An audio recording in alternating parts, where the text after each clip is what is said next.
tell you this, Larry. Let me just give you this nugget because you're talking about Kyle.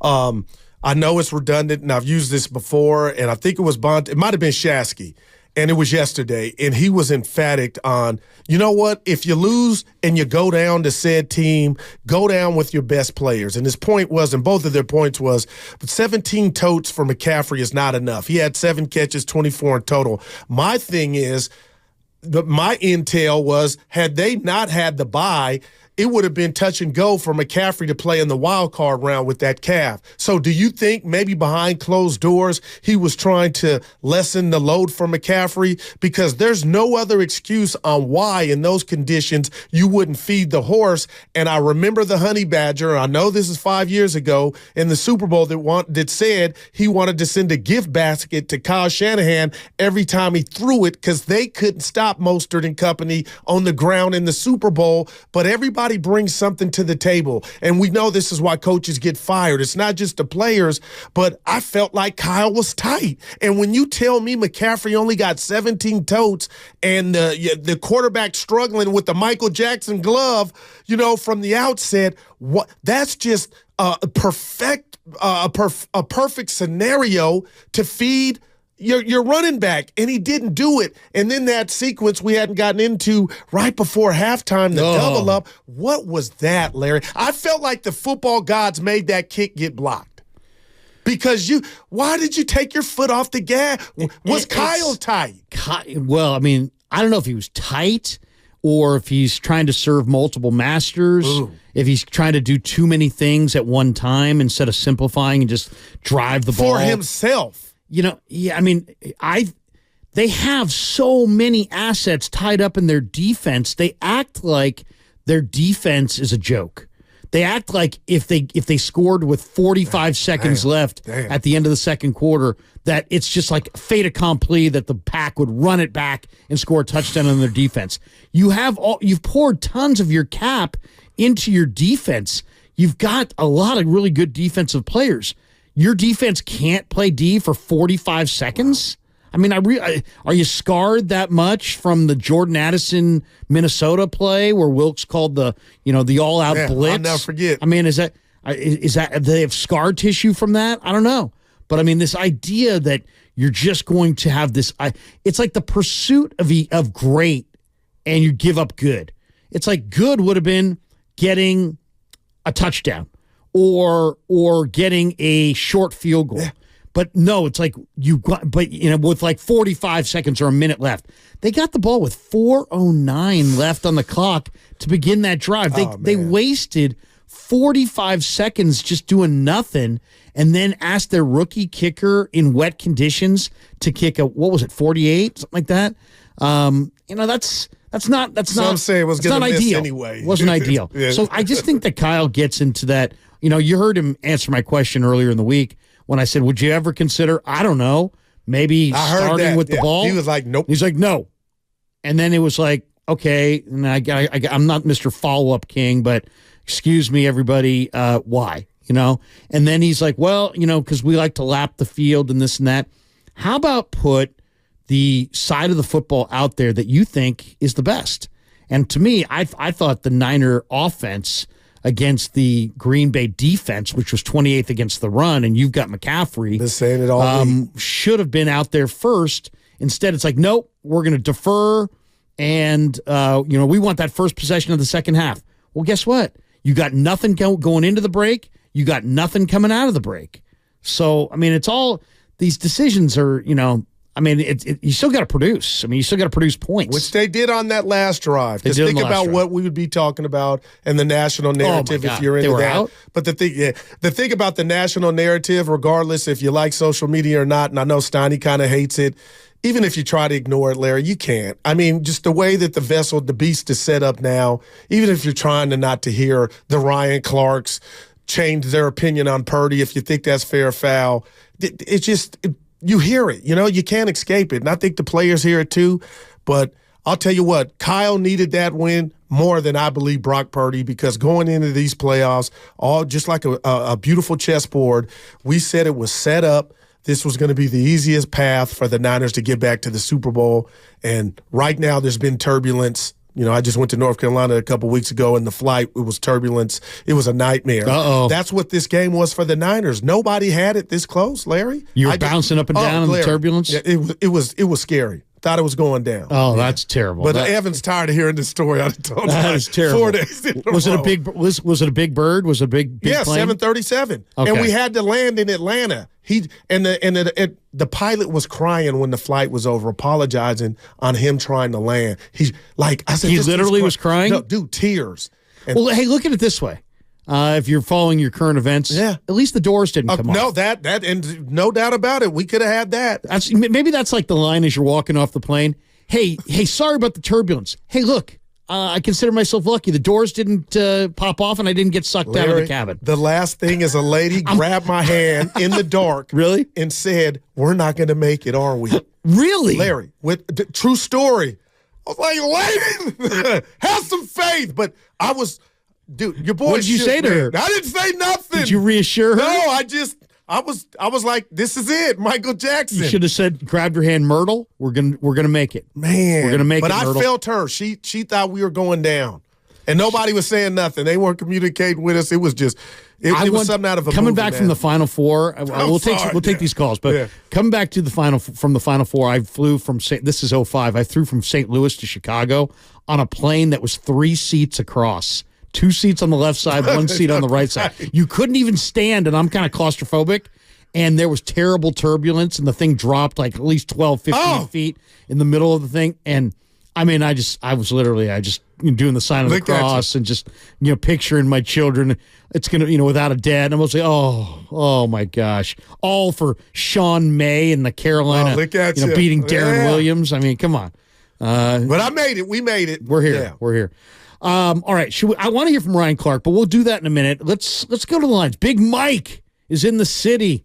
1-888-957-9570. What's up, Big Mike? Good morning. Good morning, men. How are you guys? All right. Good.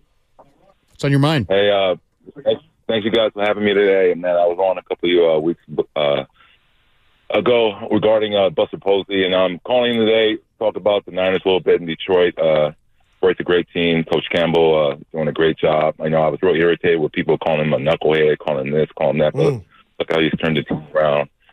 I'm a USC alumni, so I'm on St. Brown. He's touched my heart. I'm happy to see him, excel.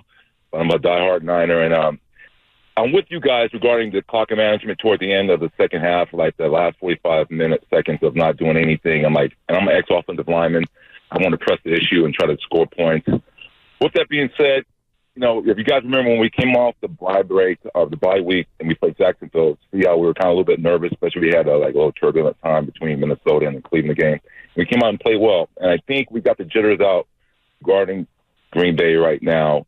Brock Purdy, he's not Josh Allen, he's not Jordan Love, he's not Mahomes, he's Brock Purdy. I like how he fits in the system. I like how he plays as an offensive lineman. He handles his business out there. He doesn't get rattled. And, he's going to have up and down deals. This is his second year, right? But you know what? I look at him like Drew Brees. As he gets older, he'll get more mature as a quarterback, and he will play to the level, hopefully, that Mahomes and Josh Allen does. But in the meantime, right now, for the system way he's playing, I think he's doing well. And I'm with you guys. Hey, Guru. Hey, Morgan Freeman, lean on me. CMC, give him the ball. As an offensive lineman, let's run the ball. They had 9 in the box. We're going to run it. We're going to run it. And I guess they're saying this, but they can have a different play style. I guess Detroit has the worst or not that good of a passing secondary. But yeah, their corners are kind of liability. Yeah, I would hope that Kyle doesn't get pass happy in regards to that. So, now we can take advantage of it. Just stick with what we are good at. And as an offensive lineman, I would tell, and I know Trent Williams is telling everyone, hey, man, let's feast. Let's blow these guys off the ball. Aiden Hutchinson. If anything I know about defensive linemen and great pass rushers, they don't like the run block. They don't like to sit there and have to get the run blocked all day. They rather just pin the ears back and rush up the field. When they start getting blocked, it's frustrating. So hopefully we can stick to our game plan, run the ball, and use all our assets and weapons that we have. And we should dominate that game. Yeah, I mean, I agree with you wholeheartedly on run the ball in this matchup. I know people would look at Cameron Sutton, appreciate the phone call, by the way, and Kendall Vildor as the Lions corners, and they lost Mosley, and they don't have quite the pass. The reason I thought Detroit was maybe 1 year ahead of schedule here is because they're not that great on the back seven, right? I mean, they got Hutchinson, but that's it up front. Aleem McNeil's pretty decent, but I mean, Hutchinson's got 8 sacks in the last 4 games. And that was just about that. And speaking of great Lions, we got Herman Moore joining us at 12 o'clock, former Lion receiver. You remember him? Moore was awesome. A bad dude. He was bad. He was great at Virginia. He was great in the pros. But now you're just asking that, let's say, leaky secondary to have a good game. You know what I mean, Larry? Like, they're going to see. I mean, Green Bay dropped some, like, do you blame the weather conditions for the bad reads from Brock Purdy? Because, they dropped the interceptions. You won the game. But if you know and you watch ball like you do, Larry, the Ravens caught those balls. So I'm just wondering, where do you chalk that up as? Bad weather? That's why there was some, like, Brock was off. We can all agree. But some of those reads gave me Jimmy G vibes. And you can't do that this week because if the defenders catch that, Larry, that game could have got ugly Saturday night had the other team held on to but like, I don't want to say, it was a great defensive play. It was like, what did Brock, you didn't see that guy. And those are the concerns I have, that I didn't think Brock, outside of the Baltimore game, we kind of ever saw that from him. I thought this was his worst game. Whoa. Worse than the Ravens one. Yeah, because the Ravens game was... They did move up and down the field a little bit. They were 2 free, lucky interceptions. I mean, the guy threw 2 interceptions. In this game, he could have thrown 2 pick sixes, and he was off all day on routes that he normally hits guys in the hands. He just looked off. So I think it had probably a lot to do with the weather, maybe a little bit to do with 3 weeks off. But I'll say this. This Detroit Lions team is the hardest hitting team in football. Physical. They will knock your block off. Kirby Joseph, do you see that hit? I did see it. Man, it was dirty, is what it was. But I mean, Stafford didn't like it. How about C.J. Gardner-Johnson? You think Debo? I hope Debo has to play. Debo. If Debo's got a bad shoulder, something tells me C.J. Gardner-Johnson's going to test it. You know what I mean? I mean, I have a feeling that he's gonna hit Debo pretty good. So they got some thumpers on the back end. And it's one game, Larry. It's one game. It's a hard hitting defense, and it's a hard charging offensive line. Niners are going to be challenged. I don't know what the game plan is. I mean, is Debo going to be there? Is he not going to be there? I'll say this. I want to see more touches for Brandon Ayuk. He touched the ball 3 times. Talk about an all-pro wide receiver. What was that? He gets 3 touches. 3? Yeah. I mean, that's and he was looking enough. around a little bit. He wasn't CeeDee Lamb. I mean, he wasn't being demonstrative, but a couple of Ray, he was getting screamed at by Purdy. We see that, Tom Brady and the greats. But, I mean, Larry, there was some mannerisms to where, a lot of guys were like, what's going on here? And I'm not accustomed to that when I watch the Niners. Well, what do you think of, in that Ravens game, not only did they lose the game, but coming out of that game, Kyle Van Noy said, we've got the secret to beat the Niners. Man. And then the Niners played Washington, right? And they looked okay, but not great. Then they had the bye. Then they had the Week 18, so they didn't really play. Punted on that, right? Okay, so that was Darnold. And then they had 3 weeks off, basically. Brock had 3 weeks off, and then this game. So I guess we're going to find out Sunday if Kyle Van Noy was right and teams are copying what they did. Now, what did the Ravens do? All I saw that they did was they attacked the 49ers because of their condensed formations by blitzing the slot corner, in this case for the Lions to be Brian Branch, off the edge, putting heat on the quarterback, dropping people into the middle, anticipating what windows Brock wanted to throw to, and just clouding those windows with all kinds of people. Right, and throwing the receivers off their terrain to get to the spots because they said Brock throws to the spot. Right. And what did Devontae Freeman say for Green Bay? That he almost was what do you call the person that predicts the future? He almost got it right in the sense that they did make Brock but they didn't take advantage of. I mean, that's the question. Are opposing defenses reading his mail, kind of a thing? Man. And he needs to adjust. I'll put it on Shanahan to adjust and we'll see if he can do it. This Detroit team's though impressive because everybody focuses on Dan Campbell and all of his I don't care if you got 3 toes and 1 ass cheek, I'm gonna kick your ass. I would give you a 4. It's like, but Ben Johnson's a terrific coordinator. Aaron Glenn, I think, is a really good defensive coordinator, and their general manager Brad Holmes was in L.A. He's the guy that was there in L.A. when they drafted Todd Gurley, Aaron Donald, Jared Goff, Cooper Kupp. You know what I mean? So he's done a really nice job at bringing in. I mean, look at these players. Look at this. Look at the draft picks that they've had. I mean, it's amazing. Laporta, Amon-Ra, Gibbs, Brian Branch, all productive. Aiden Hutchinson. You're talking about some of the very best players in the entire league. Give us Gary in the city. He says, run the damn ball. What's up, Gary? Hey, guys. I've been fan since the Kezar days. No, Shanahan sometimes got to get one. Let's give Detroit the respect they deserve. Their speed. They'll score from anywhere on the field. They'll try anything anywhere on the field. Their special teams also do fake punts. I mean, he's not just a whack-out coach. He's a very good coach, but I think the assistant coaches, his coordinators, are some of the top in the league. They got speed from everywhere, and they're not afraid to use it anywhere on the field and a lot of imagination, where I think the 49ers are going to have all kinds of trouble covering their. I think their defense is very overrated. People talk how they stop people. They really don't. They sometimes get 3 and out once in a while, but usually teams move down the field on them. On offense, I wish Shanahan sometimes would get his head out of his word processor and be a head coach. I mean, he can't just dial him like Kyle. It took him a long time to get the ball in that game to George Kittle. I mean, that doesn't take a scientist to figure that one out. You attack the middle of the field, that'll open everything else up. But Cleveland set the blueprint for the 49ers, how to beat the 49ers. Baltimore excelled on it, and Green Bay copied it. So there's 3 teams right there that showed what to do with the 49ers right there. But you gotta be able to show. You got to be able to be. If you want to be an aggressive team, show it, because that helps, like you guys said, your offensive line. It's going to be interesting too, Appreciate Gary. the call. Appreciate it. Yeah. Will they blitz him?